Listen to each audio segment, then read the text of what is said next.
श्री स्वामी समर्थ सगळ्यांना। मी वर्षा आजच्या आपल्या मोठ्या ब्लॉगमध्ये स्वागत करते। तर सकाळी 5:45 वाजले होते। हे पेरूचं झाड बघताय ना, हे आमच्या अंगणातलं आत्यांनी 5 वर्षाखाली हे झाड लावलं होतं, पण गेले 2 वर्ष झाले हे पेरूचं झाड आम्हाला खूप पेरू देतंय खायला। आजचा व्हिडिओ तुम्हाला काहीतरी शिकायला आणि बघायला मिळेल, त्यासाठी तुम्ही व्हिडिओ शेवटपर्यंत नक्की बघा। हे दार मला सारवून काढायचं होतं, पण आत्या म्हटल्या कधी बाई सारवशील, मीच सारवते। आज पाणी येणार होतं। आत्या मला म्हटल्या तू एक चादर मला धुवून देशील का, ती मोठीवाली। म्हटलं ठीक आहे, तुम्ही मला काढून द्या, मी भिजत घालते। हे दार आत्या सारवत होत्या तेव्हा माझी नजर पडली, बघायला खूप भारी वाटत होतं। मग काय व्हिडिओ पण करून घेतला मी।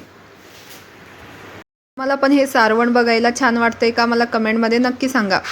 ज्या दिवशी अंगण सारवलं ना, त्या दिवशी दिवसभर खूप पॉझिटिव्ह एनर्जी आपल्या अंगणात येते आणि आपल्याला दिवसभर करमतं सुद्धा। मी हे पहिल्यांदाच केलं आणि बघितलं सुद्धा। ते काय, आत्यांनी मला ही एक खाट आणून दिली आणि त्यावरती भिजवलेली चादर टाकून दिली। पाणी आलेलंच होतं, आत्यांनी पाईप पण लावून घेतला। एक साबण मला दिला आणि म्हटली घे आता हे चादर धुवायला। मला तर खूप भारी वाटलं की अरे बापरे, ही किती सोपी पद्धत आहे ही चादर धुवायची। एक साबण घेतला, खसाखस सगळीकडे लावून घेतला, पटापट सगळीकडे ब्रश पण मारून घेतला आणि एका 10 मिनिटात अवघ्या सगळी चादर धुवून स्वच्छ झाली। मग काय, त्यावरती पाणी टाकून टाकून फक्त त्यातलं घाण पाणी तेवढं काढायचं होतं।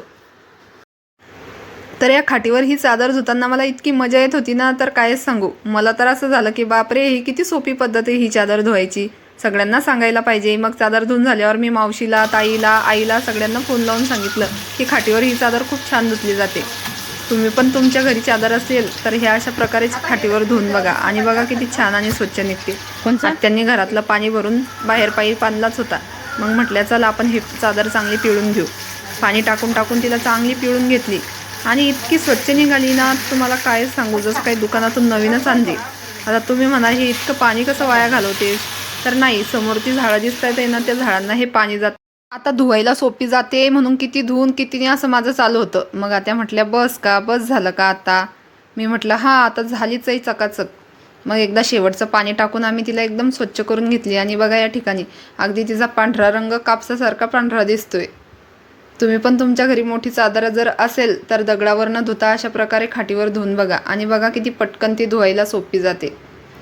मग आत्याने मी ही चादर चांगली घट्ट पिळून घेतली आणि तुम्हाला काय सांगू, अवघ्या 4 तासात ही चादर वाळून गेली होती बघा। 4 तासाच्या वर 1 मिनिट सुद्धा लागला नाही हिला वाळायला।